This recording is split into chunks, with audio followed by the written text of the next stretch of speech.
New this week, Rainbow Six Siege confirms Blood Orchid details, Xbox X is live, Star Citizen looks like a game, and strategy games reign supreme at Gamescom. Welcome back to New This Week of August 27th, 2017.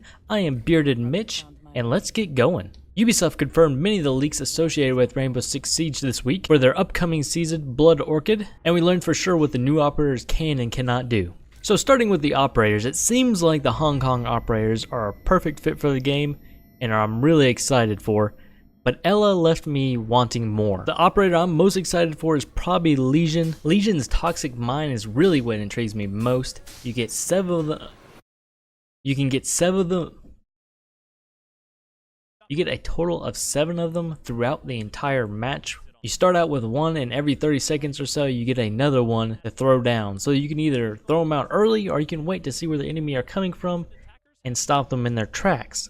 And it can down players, which is awesome to hear. And the mine is pretty much invisible except if you're an IQ, which might make IQ picked more. She's pretty useless right now. Next, we learned a little bit more about Ying's flash charge, the Candela. A lot of people thought this was heat sinking or it was a drone. It's neither. You can hold down the deploy button for 3 seconds and it'll give you a maximum roll time on this grenade of 3 seconds. So once you throw it and it hits the ground, it will roll for 3 seconds before it detonates.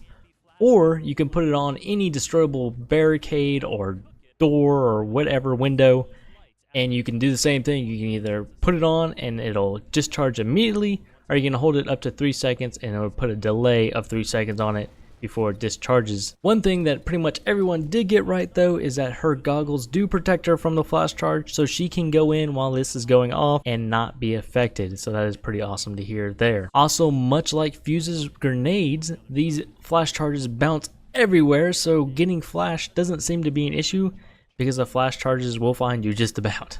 Now moving on to Ella. Her gadget is the Grozmont mine. It's proximity based, so if you walk up next to this thing, it will go off and it produces a similar effect to Echo's drone.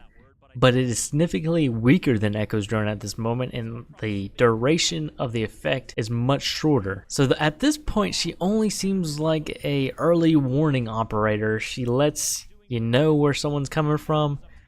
She is a 3-speed, so if you could take advantage of someone setting off the mine, you have to do it very fast, and she has the speed to do it.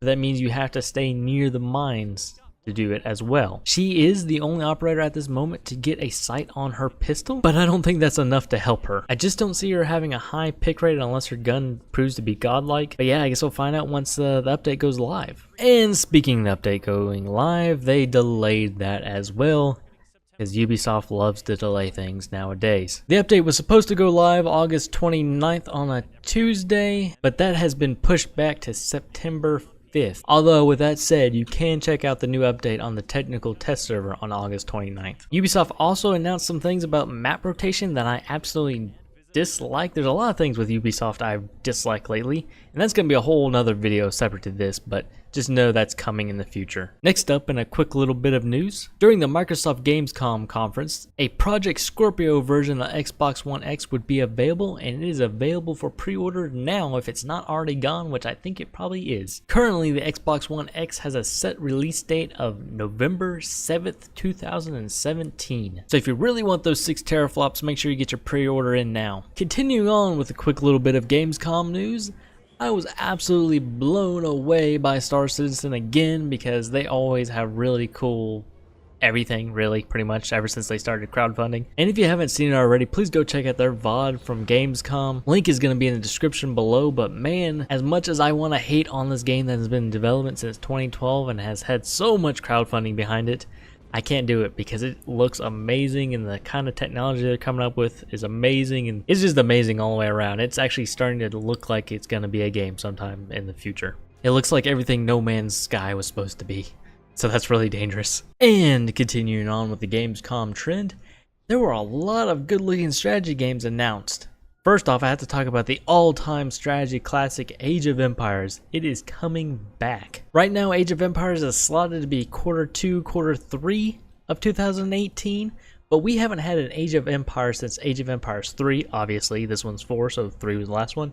and that was in 2005. Holy hell, that is a long time ago now. And I'm really looking forward to this one. Hopefully Microsoft doesn't screw it up with all their money. And this one's being developed by Relic, so hopefully we get the good Relic, because I didn't quite like Company of Heroes 2. So fingers crossed on that one. Next up, another Ubisoft game is in the news. This time they announced Anno 1800. Now if you're not familiar with the Anno series, they are a world, city, RTS kind of strategy hybrid game that when done right is extremely fun. Now they're usually set in the far-flung future like 2070, 2205, which are previous titles in the Anno series. 2070 a little bit older than 2205, released in 2015, and 2205 was considered to be a dumbed down version of the game. So hopefully they can correct course with 1800 and make another great strategy game, because we could always use more of those. If the game looks anything like this trailer, it's going to be beautiful though. Last up, but certainly not least, a game I'm actually really excited for. I did not expect it. Apparently it was a surprise to a lot of people, and something I didn't know I'd be so excited for, but watching the trailer, I'm ready for it. Jurassic World Evolution. Jurassic World Evolution is going to be a strategy tycoon game where you build your own Jurassic World. And man, I do not know how the hype level for this game could be any higher. I'm excited. I'm ready to build my park and let T-Rexes run loose and destroy everything and eat people, and I'm ready. I don't know how much I'm going to play on this channel, but it's going to be at least one video because shit's getting eaten, I swear.